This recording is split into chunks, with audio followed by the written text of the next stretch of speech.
Warahmatullahi wabarakatuh. Jumpa lagi dengan saya di Abil Maiwa Channel.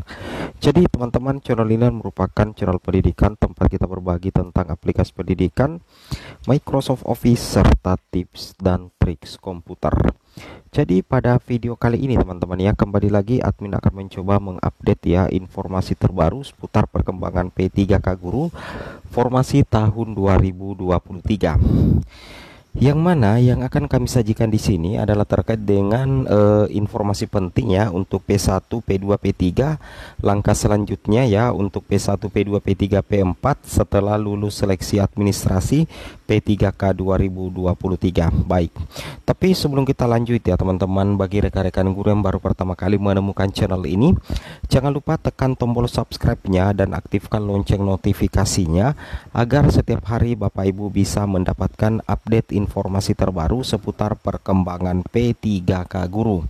Baik Bapak Ibu, tanpa berlama-lama lagi kita langsung saja lanjut ke informasinya terkait dengan langkah selanjutnya untuk P1, P2 dan P3 setelah lulus seleksi administrasi P3K Guru 2023. Langsung saja teman-teman ya, kita to the point ke informasinya.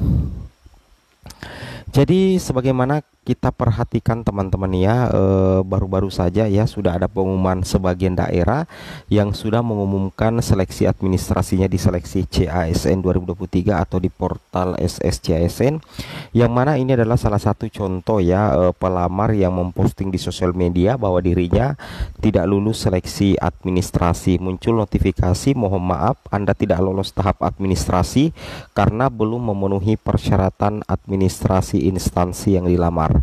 Jadi yang menjadi alasan TMS ya dari tim verifikator BKN ada dua ya teman-teman ya, kalau kita perhatikan ini. Yang pertama itu adalah surat pernyataan tidak sesuai dengan jabatan yang dilamar pada sistem 2 pada sistem ya. Kemudian yang kedua surat lamaran tidak sesuai dengan jabatan dilamar pada sistem. Kemudian yang ketiga surat keterangan pengalaman kerja ya tidak sesuai dengan jabatan yang dilamar. Jadi ada 3 alasan TMS dari tim verifikator BKN yang menyebabkan pelamar P3K Guru ini tidak bisa lanjut ke tes CAT BKN ya.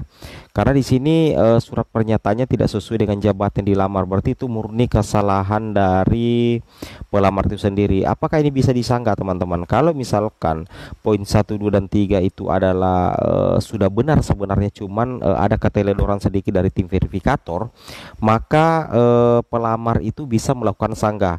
Tapi kalau memang murni kesalahan dari pelamar, itu sanggahnya nanti bakalan ditolak teman-teman ya. Jadi di sini ada 3 penyebab ya, kebanyakan pelamar P3K Guru P2, P3, P4 itu TMS ya, TMS dan dinyatakan tidak lolos ya untuk tahap administrasi. Yang pertama itu surat pernyataan yang tidak sesuai dengan jabatan dilamar pada sistem. Kemudian yang kedua surat lamaran tidak sesuai dengan jabatan dilamar pada sistem. Yang ketiga adalah surat keterangan pengalaman kerja tidak sesuai dengan jabatan yang dilamar. Itu yang menjadi penyebabnya teman-teman ya, sehingga banyak teman-teman guru honorer yang TMS ya.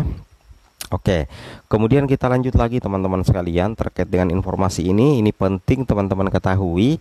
Sedangkan bagi teman-teman yang lulus seleksi administrasi akan muncul notifikasi seperti ini teman-teman ya. Ini kita ambil di tahun 2021.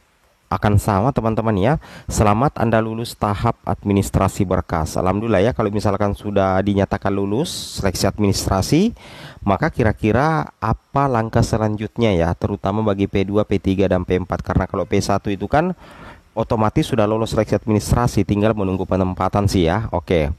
Kemudian kita lanjut lagi kira-kira di sini teman-teman ya, informasi penting yang kalian harus ketahui. Nah, dari jadwal awal ya, perubahan jadwal yang bisa kita jadikan patokan di sini teman-teman ya. Kita coba cek dulu, kita perbesar. Nah, di sini kalau kita perhatikan ya, ada 3 hari ya di sini untuk pengumuman seleksi administrasi. Itu tanggal 15 teman-teman ya sampai tanggal 18 Oktober 2023. Di situ pengumuman hasil seleksi administrasi ya teman-teman. Nah, jadi untuk masa sangka jawab sangka pengumuman sangka itu dimulai tanggal 19 sampai tanggal 28 Oktober. Itu sudah 3 kegiatan ya, mulai dari masa sangka, jawab sangka, dan pengumuman pasca sangka. Di sini pengumuman finalnya ada 4, ada 3 ya. Jadi terkait dengan seleksi administrasi itu mulai tanggal 15 sampai dengan tanggal 28 Oktober. Ada sekitar 4 kegiatan di situ teman-teman. Nah, setelah pengumuman pasca sangka nantinya di tanggal 22 sampai 28 Oktober, kira-kira apa langkah selanjutnya bagi P1, P2, P3 dan pelamar umum? Langkah selanjutnya nanti adalah tepat di bulan November nanti ya teman-teman, sekitar tanggal 1 sampai tanggal 4 November nanti itu akan ada informasi baru dari pemerintah, dari Panselnas terkait jadwal seleksi kompetensi. Nah, kalau dikatakan jadwal seleksi kompetensi di sini mungkin sudah muncul titik lokasi tesnya Bapak Ibu ya. Misalkan teman-teman dites jadwalnya kapan, tanggal berapa, lokasi tesnya di mana, itu nanti diumumkan sekitar bulan November nanti ya. Apakah tanggal 1 sampai tanggal 4 November kalau tidak ada perubahan teman-teman ya. Nah, untuk pengumuman seleksi kompetensi ya, pengumuman seleksi kompetensi itu di tanggal 5 sampai 8 November 2023. Nah, pelaksanaan seleksi kompetensinya itu antara tanggal 10 November sampai 4 Desember.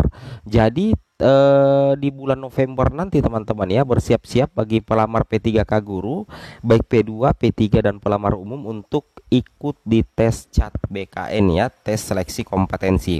Jadi kita sudah bisa menarik kesimpulan ketika teman-teman dinyatakan lulus seleksi administrasi teman-teman ya, maka otomatis langkah berikutnya adalah bagi P2, P3, P4 bersiap mengikuti seleksi kompetensi dalam bentuk tes CAT BKN. Sedangkan bagi P1 itu tinggal menunggu penempatan teman-teman ya. Nah, jadi untuk P1 itu tinggal menunggu penempatan.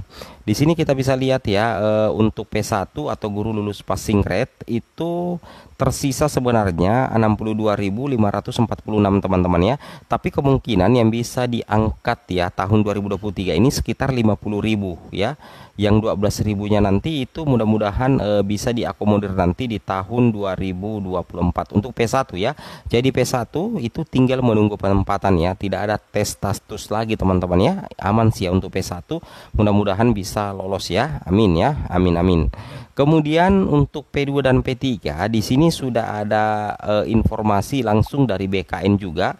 Langkah berikutnya kalau misalkan P2 dan P3, P4 itu sudah lolos seleksi administrasi, ini disampaikan ya, kita bisa ambil hikmahnya dari Bapak Suharman ya. Beliau mengungkapkan bahwasanya untuk pelamar prioritas 1 atau P1 teman-teman tidak akan menjalani tes CAT atau komputer assist test lagi. Jadi untuk P1 itu tidak tes CAT lagi teman-teman ya. Intinya untuk P1 itu tinggal penempatan saja. Nah, jadi untuk P1 itu tinggal penempatan saja. Namun kata Deputi Suharmin, tidak semua P1 akan mendapatkan penempatan. Ya, jadi ada sekitar 12.000 yang kemungkinan berupaya dituntaskan nanti di tahun depan ya, tahun 2024. Karena kemungkinan yang bisa diakomodir untuk P1 ya di tahun ini itu sekitar 50 ribuan aja teman-teman ya, sekitar 50 ribuan aja. Ini karena memang formasi yang difinalkan Kemenpan dari Pemda itu cuma 300.000, padahal kebutuhan guru itu kan 500 ribuan teman-teman. Itu menjadi penyebab utama ya. Oke. Kemudian kita lanjut lagi teman-teman sekalian ya. Kemudian dari P2 dan P3 setelah lulus seleksi administrasi, di sini katakan memang benar P1 langsung penempatan ya, tetapi tergantung apakah ada formasinya atau tidak. Kemudian di sini jelas sekali dikatakan bagaimana dengan honorer K2 dan guru honorer negeri yang masa pengabdian minimal 3 tahun, berarti ini dikatakan P2 dan P3. Tetapi bukan P1, Deputi Suharmin menegaskan mereka tetap dites CAT dengan berbagai afirmasi. Nah, kira-kira apa afirmasinya untuk P2 dan P3? Teman-teman perhatikan di sini, salah satu afirmasinya adalah mereka tidak diberlakukan passing grade.